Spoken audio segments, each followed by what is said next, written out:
Happy Monday Morning Jumpstart, Jumpstarters. Jade Trueblood here, Director of Training at AWAI.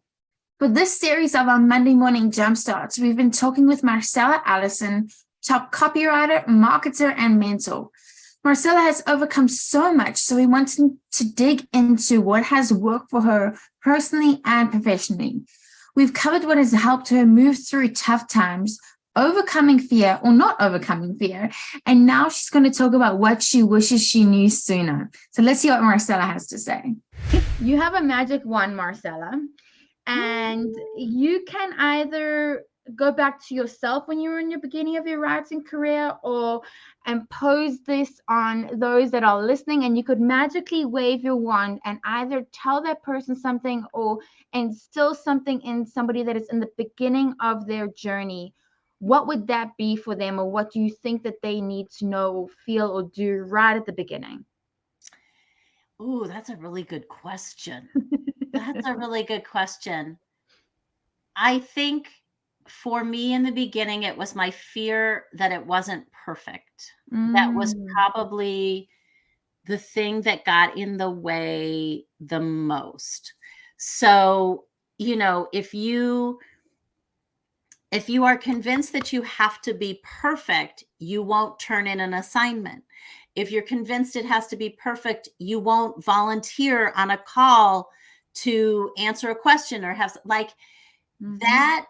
that wanting to be seen as an expert. Like, I don't want to appear foolish. Yes. I don't want to look stupid. I don't want to look like I don't know what I'm doing. I wish that I had put that aside a lot earlier. And I really did not learn it until I mentioned earlier, I have a son. He's doing amazing right now. So I have to start with a happy ending. He's doing amazing. He has a job, a fiance, a new apartment. He's just amazing. But at a certain point in his life, he was diagnosed with schizoaffective disorder. It was right after he'd gone off to college. He had a suicide attempt. All these things fell apart in his life.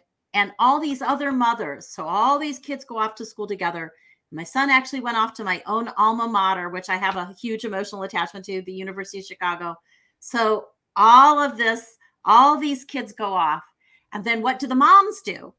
When the moms run into each other, you say, how's Johnny? How's Susie? How's Fred doing? What's up with Sheila, right? So all these moms would say, how's your son doing? And I didn't want to be the mom whose kid wasn't succeeding. I didn't want to be the mom who had a failure, right? Because it's a whole nother conversation, but the way that our culture puts all the pressure on the parents, right? As if our child is our product, which I no longer believe. Okay. So anyway, they're coming to me. And for a long time, I would hem and haw. I would say, oh, freshman year, ha, ha, ha, how hard it is. Or, well, he's kind of struggling, like these kind of things, right? And they might say, yeah, my daughter gained 20 pounds. I would say, oh, yeah, the freshman, but I wouldn't really be honest. And then we got to a point where I could not lie anymore, right? And someone said, so how's your son? And I said, well, actually, he had a psychotic break, and he's in a psychiatric facility right now. And he's dropped out of school, and it's really scary, and I don't know what's going to happen. The moment I stopped having to be perfect and tell the story that I wanted to tell, which is, oh, he's doing great. He's getting straight A's. He loves the university, right? As soon as I told the real story, it gave them permission to tell the truth too. Yes. And then all of a sudden, all of their fears and all of their failures would come out. And I was able to disconnect from having to be perfect and fall into just being real. And that doesn't mean that you have to tell everybody everything, right? This isn't like, I'm not saying this is true confessions and you should, bear your soul to the world.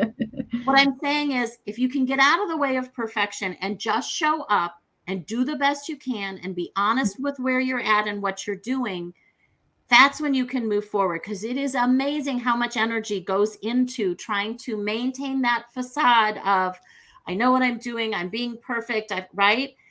Even with a client, I have said to clients, I'm sorry, hold up. maybe it's just me, but I've never heard that term, or maybe we call it a separate thing. Can you tell me what you mean by that? It happened on a call with AWA at a project we're working the other day. They were like, oh, that's in the PW, whatever. I'm like, what is that? Well, it was an internal acronym. There's no way. There's no way you wouldn't know. Yeah. Right? And, you know, some people call it a landing page and other people call it the sales page and some people call it the checkout page. Like, it's okay, right? But the more you can move out of that desire to be perfect, do your work, show up, be real, ask questions, the faster your career will move forward. And especially when you're in a beginner, people do not expect you to know everything, but they do expect you to ask questions. And the deeper and more authentic your relationships will be with everybody that you're in contact with. And here's the other thing that we don't talk about a lot. Mentors actually get a lot of their own endorphins from answering a question, from helping you, from being the person who helped you move forward. So in a way, when you say, I don't know how to do that, I don't know what that means, I'm sorry, can you explain that to me again? You let them be the expert. You let them show up and teach you. And then that feels good for them, right? So I wish I have such a good that I example had not on been that. obsessed with perfectionism in the beginning. Ted Capshaw talked about this before. I don't think he would mind us sharing, because I think he's shared it in a public forum, that as a Black man in a certain neighborhood, he was going through a lot, right? Like the racism that would come his way, and just I don't even want to say, because I don't even experience it, but I'm sure we can all imagine, right? And he didn't tell his mom for years. He didn't tell his mom about it. And when it finally came out, she said, why didn't you tell me about this? And he said, no, I was trying to save you, right?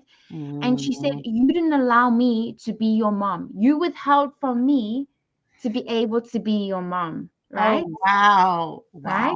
So when you think you're saving other people from potential pain, you might be stopping them from being able to help, or stopping them from being able to be a certain role in your life. So if you were open, then it would allow them, he calls it the gift of truth, right? If you gave them that gift of truth, it would allow them to fully be themselves on the other side and fully help you, which most people want to help people, you know. So and just to bring it even all the way back to where everybody is now, Ed Gandia would always say, done is better than perfect. Yes, right? Yeah. So your LinkedIn profile, especially, everything is evolving. Your LinkedIn profile, your website, your copy skills, all these things are ever evolving. They're never going to be perfect. But if it's done, put it out there, and then you know how to course correct or evolve or change, you know, according to. So yeah, I always love that. And this is a challenging profession. And I will say this, because our failures are public. So when you write at the level that I write, you know, and let's say I'm launching a new financial promotion, let's say for Money Map Press, they have a flippin' corporate scorecard, right? Goes out every morning at 8 a.m. I would start to hyperventilate in my bed. I'd be like, oh God, this MBC, it's out. Oh my God. And I'd pick up the phone. Oh, I don't think I can open it. Right? And then it would say, you know, do I have one sale? Do I have 1 million sales? I went through having my very first promotion I wrote for the Motley Fool, got 0 sales. Wow. 0. My good friend David Deutsch started cracking up. He was like, damn, that's hot. Like, how do you work that hard to get 0? Do you like literally slap their hand when they tried to buy that? Like, that's an accomplishment to get 0 sales. And it was like a list of hundreds of thousands of people, right?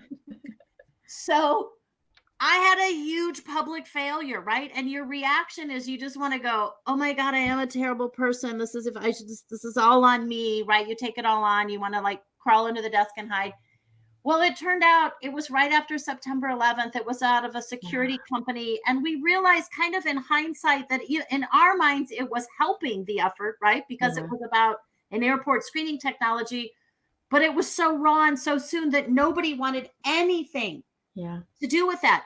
So it wasn't even on me. It was sort of like nobody could have executed that idea, right? But I gave myself a little grace.